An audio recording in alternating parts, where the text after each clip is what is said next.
Yahweh. Barakatah Yahweh. Barakatah Yahushai. Barakatah Yahushai. Barakatah Yahweh. Barakatah Yahweh. Barakatah Yahushai. Barakatah Yahushai. Barakatah Yahweh. Barakatah Yahweh. Barakatah Yahweh Bashim Yahushai. Barakatah Yahweh Bashem Yahushai. Bahashem. Bahashem. Rakakwadash. Bakakwadash. Double honors to the apostles and the elders of Great Mill, so much well. Salutations to the hopeful elect out there, man. You brothers sincerely do this thing in truth and sincerity. I'm the priest Shimon to my right. One of them. And this week's topic is going to be entitled, It Starts with Cornelius. And what we're going to do is we're going to go into the Bible Encyclopedia, as we've been doing, Shalom to Allah Akim on the comment boards, as we've been doing. And we're going to go into the fact, the elder brother, I'm the one who's bringing this out, the nomen, the name sign of the name Cornelius, which means seed, all right? So we're going to have to go into the mustard seed in the book of Matthew, I believe. You know what that's Yeah, at? 13, I got it right here. Excellent. So read that first or just? Yes. All right, Kingdom this of heaven is like the mustard seed. Come. This is Matthew's, hold on, chapter 13, verse, let me find it real quick. So I know it's in the 13th chapter. I got it. You got it? Yeah. This is Matthew chapter 13, verse 31. Another parable put he forth unto them, saying, the kingdom of heaven is like to a grain of mustard seed, which a man took and sowed in his field. Now, a mustard seed is small. It's a very small seed, but it grows to be one of the largest trees. All right, so keep that in mind. So the kingdom of heaven, right, is going to start like a small seed, but it's going to grow into a massive tree. Continue. Which indeed is the least of all seeds, but when it is grown, it is the greatest among herbs, and becometh a tree, so that the birds of the air come and lodge in the branches thereof. Exactly. So the birds of the air are going to come and lodge in the branches thereof. So this is describing the kingdom of heaven. Now, we know that the seed is the word of the Most High, or the kingdom of heaven. And what's the field? Jump down to the field is the world. Verse 38, Matthew 13, 38. The field is the world, and the good seed are the children of the kingdom. Exactly. So the field is the world. Now we're going to go on the topic of Cornelius, because it started with this one man, but he opened up pretty much the kingdom of heaven to all the Gentiles. All right. And it spoke about the birds being coming in. It says, so that the birds of the air come and lodge in the branches thereof. What's those birds talking about? It's talking about the Israelite foreigners. Okay, get that in Jeremiah. It's all right. It's all right. Jeremiah 12. This is Jeremiah chapter 12, verse 9. Mine heritage is unto me as a speckled bird. My heritage unto Israel is like unto a speckled bird. Now we always break that down. It speaks about diversity. As you can see, this brother's a different shade, I'm a different shade, but we all Israelites. But it also goes into the fact that the speckled bird is unclean. All right, so the unclean birds is gonna go on, all right, onto this tree, this mustard tree. All right, this is going into the fact that Cornelius is gonna open up the way for the Gentiles. Okay. Now let's read about Cornelius. Okay, so let's finish it up. Pardon me. It says, the birds round about are against her. Come ye, assemble all the beasts of the field, come to devour. And beasts are likened unto men. All right, beasts are primarily likened unto men without understanding, and the other nations, because the other nations don't have understanding. Why is that? Because they have no knowledge of the Holy One. Give me Proverbs chapter 9, verse 10. 9 and 10. All right, this is Proverbs chapter 9, verse 10. The fear of the Lord is the beginning of wisdom, and the knowledge of the holy is understanding. Right, so the ones that have understanding are clean men, all right, likened unto sheep. But those without understanding are likened unto brute beast, all right, primarily unclean beast. And let's prove that. Psalms 32 and 9. Okay. And then Jeremiah chapter 23. This is the book of Psalm chapter 32, verse 9. It says, be ye not as the horse or the mule, which have no understanding. Boom. So these two unclean beasts are likened unto what? Men without understanding. All right, because they lack understanding. That's why the scriptures compare the men of understanding as an ox and an ass in the book of Isaiah chapter 1, verse 3. So you can read that, and then we can read Isaiah 1 and 3. It says, whose mouth must be held in with bite and brittle, lest they come near unto thee. Exactly. So you go to Isaiah chapter 1, verse 3. All right. This is Isaiah chapter 1, verse 3. The ox knoweth his owner, and the ass his master's crib. These two animals lack understanding. So the Most High is saying you lack more understanding than these dumbass animals. So you're likened onto a brute beast. Even the Apostle Paul, in was it Ephesians or Galatians, called these stupid ass niggas brute beasts. I forgot where. Go ahead, bro. It says, "But Israel doth not know, my people doth not consider." Exactly. Now there's another precept in the book of Jeremiah. You got it on the phone, huh? All right. Yes. I will enter the microscope shit. Just click it. Press the button. No. Which button? Just press. There you go. All right. Jeremiah 2:24. Okay. There you go. Okay. I'll just read it over here. All It right, says, cool. No, click it. Click Okay. that one. That Jeremiah. The Jeremiah one. You can click it. Right oh, here. up Yep. top. All right. Perfect. This is Jeremiah chapter 2, verse 24. Start at 23. Okay, 23. "How canst thou say, I am not polluted? I have not gone after Balaam. See thy way in the valley, know what thou hast done. Thou art a swift dromedary." A dromedary. Can you click on that for me? Okay. It's H1072. And it's Bak Ra, I believe. That's correct. Bak Ra, a young female camel, dromedary. What's a camel? A camel is something that's unclean or common. All right, we can't eat that shit. So right now we're seeing that these brute beasts. Okay, keep that in mind. These brute beasts. All right, these animals, these unclean animals are being likened unto men without understanding. Let's keep that in mind. Go ahead. Traversing her ways, a wild ass used to the wild wilderness. ass. A wild ass used to the wilderness. You know anything about a wild ass? It's damn near hard to break it. You know what I'm saying? Just like a alley cat. If a cat is used to being in the alleys, even if you take it in your home and feed it and raise it, it's gonna go back to that fucking alley. So that's the nature of these 2/3 Israelites, man. Right? Brute beasts, wild asses, goddamn. A camel is fucking stubborn. You have to yank the shit. Okay. That's a man that lacks understanding, likened unto unclean animals. Go ahead. "That snuffeth up the wind at her pleasure, in her occasion who can turn her away? All they that seek her will not weary themselves. In her mouth they shall find her." Okay. In her month they shall find her. Okay, that's fine. Now let's go back to Cornelius in the Alright. Bible Encyclopedia, and then we're going to go to Acts the 10th chapter.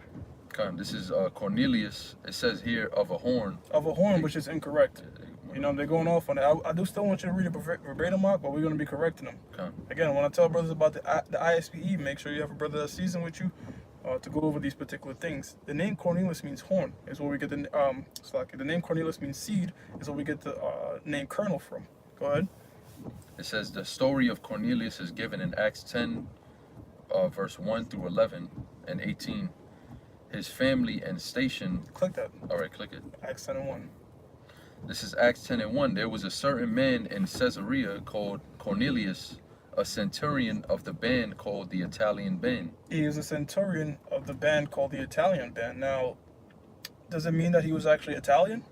No. Go to Hebrews chapter 13 and the last verse. 13. Because you had Israelites being called Italian. Okay, Israelite foreigners. Because you had natural Italians, okay, which were Edomites and different citizens of Italy. But you had also Israelites. Go ahead.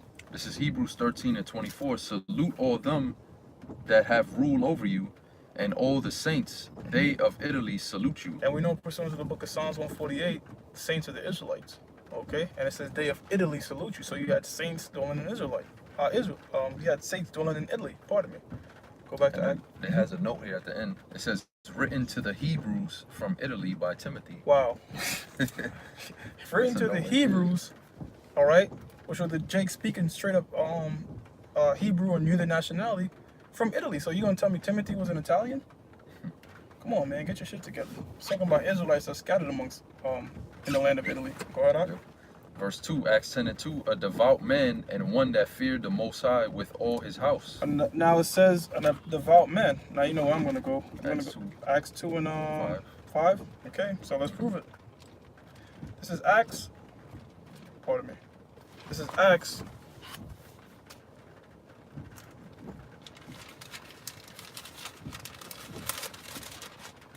Acts chapter 2, verse 5. "And they were dwelling at Jerusalem Jews, devout men out of every nation under heaven."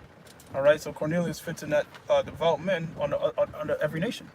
All right, because you had Israelites dwelling in every nation, man. All right, so the fact that he was devout, seeking after the Most High, all right, he was an Israelite. Continue. That's right. It says, with all his house, which gave much alms to the people. If Cornelius was an actual Edomite, then Malachi and Obadiah cannot be fulfilled.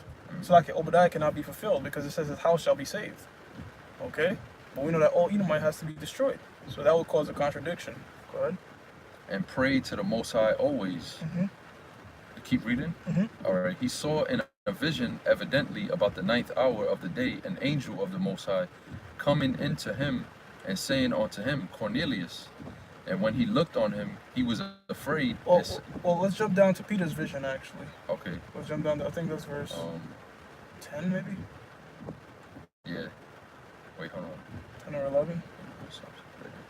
Yeah, verse 9. I'm going to start at 9. Okay.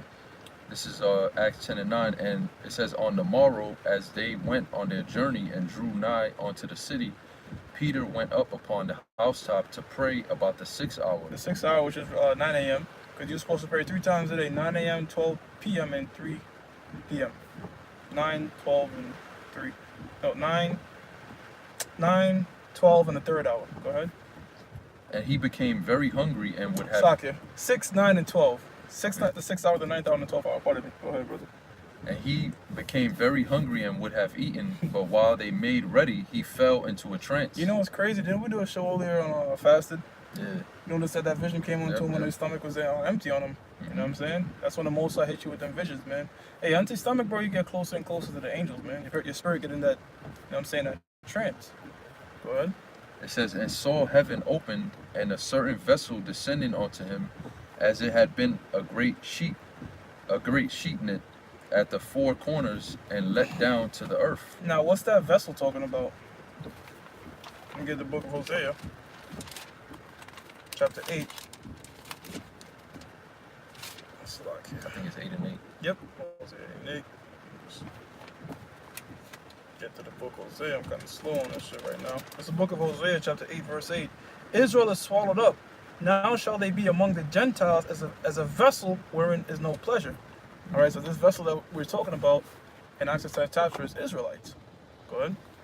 It also says that at the 4 corners, you know, because Israel been scattered through the 4 corners of the earth. Exactly. That's a great point, brother. It says, wherein were all manner of 4-footed beasts of the earth. Now it's starting to come full circle. 4-footed beasts, all manner of 4-footed beasts. All right, camels, wild asses, you know. Hint, hint, wink, wink. It's talking about the it's talking about the Israelite foreigners, man. Yep. Go ahead. And creeping things and fowls of the air. It says, and creeping things and fowls of the air, man. There's another scripture in Jeremiah, I think it's 8 and 11, where Israelites are likened unto men which lack understanding is likened unto flocks. They say that the flocks on their judgment. I think it's I got it. 8 and 7. Yeah. Jeremiah 8 and 7. Yeah, the stork, which is that bird with the big, the bottom part of the mouth that it scoops up the water. Yep, which is an unclean beast. Yeah. All right, so we got to push that vibration out there that men without understanding are likened unto unclean beasts. So these are these same unclean beasts that the Apostle Peter is about to see in that vision. This is Jeremiah chapter 8, verse 7. Yea, the stork in the heaven knoweth her appointed times, and the turtle and the crane. The turtle is a creeping thing. It's a reptile. You can't eat no fucking turtle. And the crane can't eat that either, bro. It says, got web feet. Yep. And the swallow observe the time of their coming, but my people knoweth not judgment of the Lord, Yahweh Shem Shai. So again, we're seeing that men that don't know judgment, men that don't have understanding, just like the nations, are called what? Beasts, man. And particularly not clean beasts. But you notice that ones that are gonna understand this thing are likened unto sheep, which are edible beasts. Okay? Edible creatures. Go ahead. It says, and creeping things and fowls of the air. And there came a voice to him, rise, Peter, kill and eat. But Peter said, not so, Lord, for I have never eaten anything that is common or unclean. Yeah, he hasn't eaten anything that is common. All right, people. Something that is common is things that you could regularly eat. All right, but we have restrictions on what we could eat. Leviticus 11 chapter, or unclean. All right. So he's seen actual animals. All right, but he doesn't know the interpretation thereof. Go ahead. And the voice spake unto him again the second time, what the Most High have cleansed, that call not thou common. Is that talking about now you can eat swine's flesh? Fuck no. All right. It's talking about what we breaking down through the spirit. All right. That we were the unclean beasts, man, but we became clean through the word. Was that in the book of Psalms? Oh yeah, 109. 10. 119 and 9. There we go. Get it right now. Yep. This is the book of Psalms, chapter 119, and you said 9? Yeah, I think 119. Yep. This is 119 and 9. Wherewithal shall a young man cleanse his way? By taking heed thereunto according to thy word. So we were cleansed, we were made clean with the word of the Heavenly Father, because we was what? Once beasts. We was once in that beastly state of mind. Okay? Hence, we were like the Gentiles, man, which lacked no understanding. We didn't have any knowledge of the Holy One, Yahweh Shem Yahushua, but now we do. So now we are clean. Go ahead. It says, this was done thrice, and the vessel was received up again into heaven. Notice it was done thrice, all right? Remember, 3 represents understanding, but it's also going to go into something else. Go ahead. Now, while Peter doubted in himself what this vision which he had seen should mean, behold, the men which were sent from Cornelius had made inquiry for Simon's house, and stood before the gate, and called and asked whether Simon, which was surnamed Peter, were lodged there. While Peter thought on the vision, the Spirit said unto him, behold, 3 men seek thee. He had the vision 3 times, and now look who popped up. 3 men. Know what I'm saying? Yep. Go ahead. It says, arise therefore, and get thee down, and go with them, doubting nothing, for I have sent them. Then Peter went down to the men which were sent unto him from Cornelius, and said, behold, I am he whom ye seek. What is the cause whereof ye are come?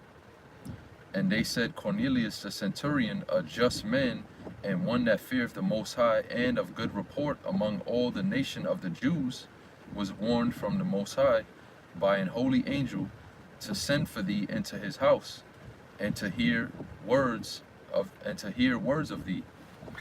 Then called he them in, and lodged them.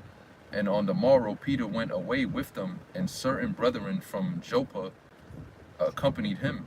Yeah, so this was the vision, man. All right, that Cornelius, that seed, all right, it was going to start with him, all right, because he was looked at as a Gentile. But the gates have been opened up to the Gentiles. I'm talking about the unnatural Gentiles, the Israelites that are scattered amongst these nations.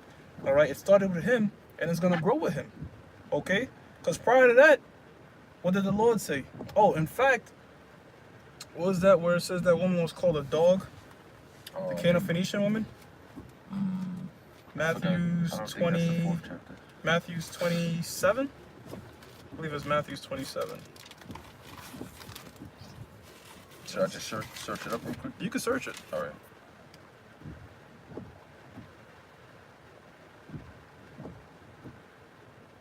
It's not Matthew's 27. About the dogs eateth the crumbs? That Yeah. one? All right. No. I'm not saying unto about the lost sheep of the house of Israel. Oh, that's Matthew 5. I think 10, 5, and 6. I mean, no, that ain't it. Forget it. Hold on. Let me look. Just search it up. The lost sheep. That should be And you know Matthew 15 and Yeah. 24. Because you know what? We spoke about it too in, when we did the show last week on the Greeks and the Grecians, because it says she was a Greek by nation. Yep. You have that? Yeah, I have it. This Good. is Matthew 15. I'm going to start at 21. Then Yahushua went thence and departed into the coast of Tyre and Zidon. Matthew's what? 15 and 20. That's verse 21. Okay.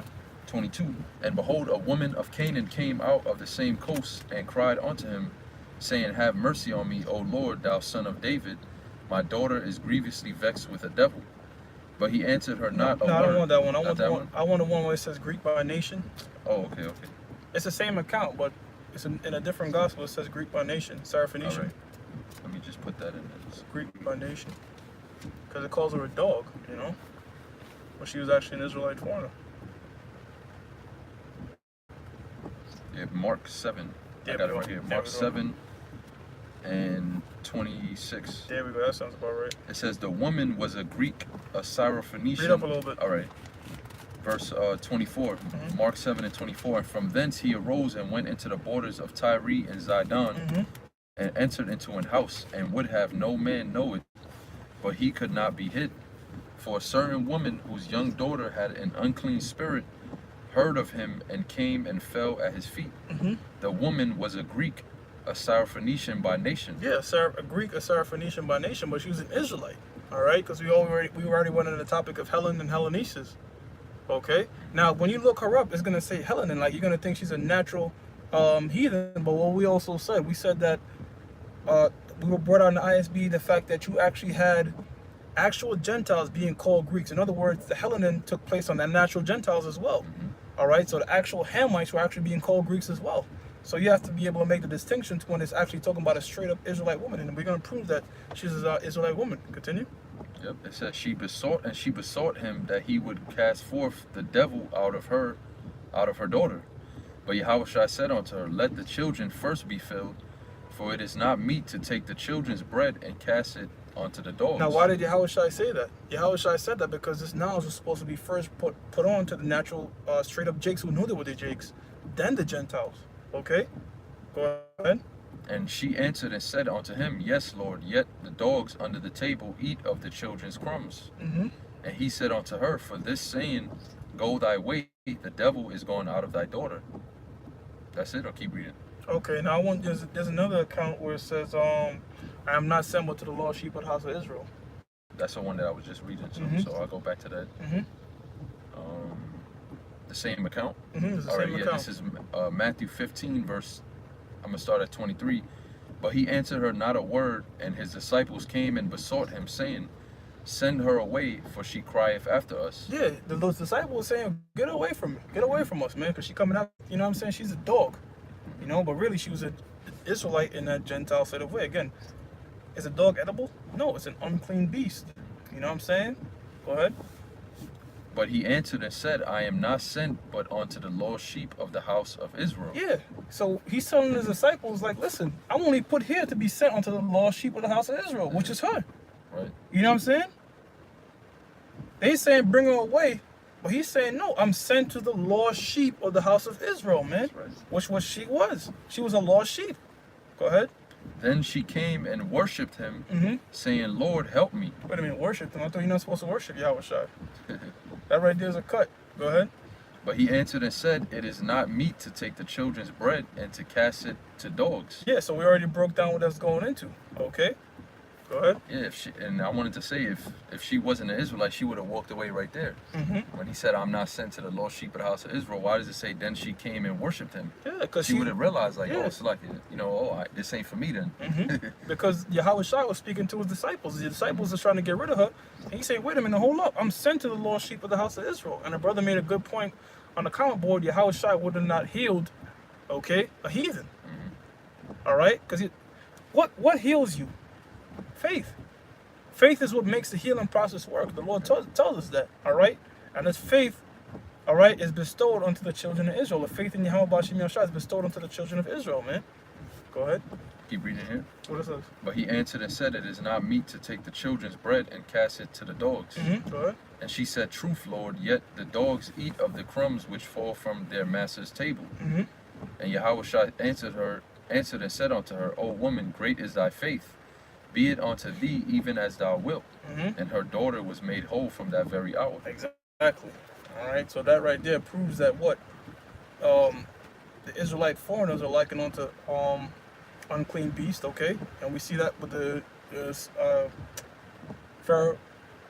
Syrophoenician woman. Okay. Go ahead. Let's go back to Cornelius. Yes. All right. It says his family and station. The name is Roman and belonged to distinguished families in the imperial city, such as the Scipios and Sulla. Thus he was probably an Italian of Roman blood. Julian, the apostate, reckons him as one of the few persons of distinction. Now, you know, there's a video online that says 20 minutes, the Roman Empire in 20 minutes. And one thing about Rome that differed from the previous rulerships, like the Greeks and all these different, the Persians and stuff, instead of conquering you, you know what the Romans would do? They'll make you their allies. All you have to do is send them centurions. You know what I'm saying? So they conquered different parts of Greece, different part of Persia. You didn't pay tribute to them. You just had to be loyal to the alliance and give them as much centurions as they wanted. and in turn you get Roman citizenship. So Roman citizenship stretched throughout the whole empire, man. So you had what? You had when they took over Carthage, right, from Hannibal Barca. When Scipio took Leo Scipio Asiaticus took Carthage from Hannibal. Okay, them Carthaginians became what? Roman citizens. Were the Edomites? No. Okay. So when it says he was a Roman by blood, he probably his father, his father's fathers probably all had their Roman citizenship, just like the Apostle Paul was called a Roman. Go ahead. It said Julian the Apostate reckons him as one of the few persons of distinction who became a Christian. He was evidently a man of importance in Caesarea and well known to the Jews. Mm-hmm. We read that in Acts 10 and 22. Mm-hmm. He was a centurion in the Italian cohort. To understand this, we must note that the Roman army was divided in two broad divisions, the legions and the auxiliary forces. See Army Roman. And another thing about the Roman army is they always had different nationalities. It could be any nation of people in their army. You had Moabites, you had anybody that wanted to be a part of the Roman army was liable to join, just like today with America. Right. You know, anybody could sign up as long as you were a citizen. You Right. could sign up for the military. Mm-hmm. So that doesn't mean that he was an Edomite just because he was in an Edomite army. Right. It said legions were never permanently quartered in Palestine until the Great War, which ended in the destruction of Jerusalem, 70 AD, from the year 6 AD, when Palestine was made into a province of the second rank. Until 66 AD, it was garrisoned by auxiliary troops recruited amongst the Samaritans and Syrian Greeks. The headquarters were naturally at Caesarea, the residence of the procurator, but it would have The procurator is like Pontius Pilate, which was what they would do is they'll take the tribute from not tribute, mainly the taxes from Jerusalem. Okay, so you had Roman centurions stationed all throughout the empire. All right, but we're just highlighting Jake right now. Okay, of which that was Cornelius' job, man. He was a Roman. He's a Roman centurion. He was high up in that position, man. But he served the Most High, man. Okay, which of course a natural Jew keeping the law, statutes, commandments would look at this guy as a heathen and really despise him. You know what I'm saying? Because why the fuck would you be in alliance with the Romans? Right. You know? Go ahead. It says, therefore, I skipped the part. The headquarters were naturally at Caesarea, the residence of the procurator, but it would have not been prudent for a garrison in Palestine to be compassed wholly of troops locally recruited. Therefore, the Roman government mingled with the garrison 600 soldiers, free Italian volunteers. With this cohort, Cornelius was connected as centurion. His character, he is described as devout and God-fearing. At least one of those men so numerous in that effete age of decadent heathenism, who discontented with polytheism. Poly is many, theist is God. Go ahead. Yearned for a better faith, embraced therefore the monotheism of the Jews, read the scriptures and practice more or less the Jewish rites. That's what devout means. Go ahead. That's it. No, there's more. He was well reported of by the Jews, and his religion showed itself His religion showed itself in prayer at the regular hours and in alms to the people of Israel. And if you want a more in-depth analysis of what this is talking about, just watch our previous lesson on Greeks versus Grecians. All right, that's how come they separate Roman and Jew. All right, because they're separating Hellenes and Hellenistas, man. All right. Go ahead. And there's a scripture in Psalms that I can't remember exactly what it says, but paraphrasing it says that the wicked, the Most High is not at all in their thoughts, or something along those lines. Mm-hmm. So we know that this man was a righteous man. He was paying alms. He was praying to the Most High. He had faith. Like, he couldn't be an Edomite because the Edomites are the wicked that the Bible speaks of. So the scripture says, even when you show the mercy to the wicked, yet will he not know righteousness. Yeah. Roughly paraphrasing. Yep. It says, even Jewish bigotry was dumb in presence of so noble a man. Moreover, he seems to have made. What do you mean Jewish bigotry? It means Jake saw this guy. He was in a Gentile state of mind, but he wasn't even really in a Gentile state of mind. He knew he was an Israelite. He was keeping the practice. He just worked for these Edomites, man, to the point that even Jake that kept the law, statutes, and commandments was giving this guy props, man. Was giving his brother props. They saw that he was devout. what I'm saying? That's why they're saying that they didn't show bigotry towards him, man. It means that even straight up Israelites that knew that the Israelites were accepting his brother. Go ahead. It says, moreover, he seems to have made his house a sort of church for his kinfolks and friends in sympathy with him, and among the soldiers who closely attended him were some devout ones. And it say Acts 10 and 27. Yeah, those 3 men. They believe too. He had brothers around him that believed. That was also in this Roman legion. Go ahead. His admission into the Christian church. The story of his conversion and admission into the Christian church is told with some minuteness in Acts the 10th chapter. Nothing further is known of Cornelius, though one tradition asserts that he founded the church in Caesarea, and another legend that he became the bishop of Skramandos. The exact importance of the incident depends upon the position of Cornelius before it occurred. Certainly he was not a proselyte of the sanctuary, circumcised under the law, a member of the Jewish communion. This is a so they're going off with that. Yeah. All right, because he was a convert. All right, proselyte just means convert. All right, he was one of those brothers that was this thing came onto him. All right, the kingdom of heaven opened up onto him, man. Started with him for the Gentiles. All right, which I did a show driving over here. The elect are the Gentiles, man.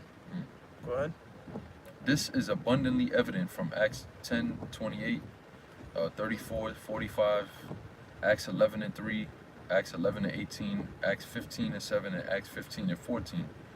But he was not an inferior form of proselyte. But was he not an inferior form of proselyte, later called proselytes of the gate? This question has been much debated and is still under discussion. Ramsey. That's it. That's it. All right. That's pretty much it, man. The point being that Cornelius, all right, was a nomen. His name meaning seed. All right, that the kingdom of heaven would start with him and grow into this great mustard seed, which the fowls of the air flocked to, which are the Gentiles. That was part of that whole vessel that was knit in the 4 corners. All right, pretty much the unnatural Gentiles. This word coming to them, man. So that was pretty much the point of the lesson. We went a bit in the ISBE. All right, there's a lot of bones in that shit. All right, because of course they're not going to receive the fact that Cornelius was an unnatural Gentile. He was in fact an Israelite. But through the spirit and power of Yahweh Shem Yahshua, that's the topic we went into to break it down to you, brothers, man. You got anything? No, that's it. So with that, we're gonna give all praises to Yahweh, Bahashem, Yahweh Shai, Bahashem, Rakah, Kodash. The ones to the apostles and the elders of great millstone true well. Salutations to the hopeful elect out there, man. You brothers that sincerely do this thing in truth and sincerity. Shalom, my king. Shalom.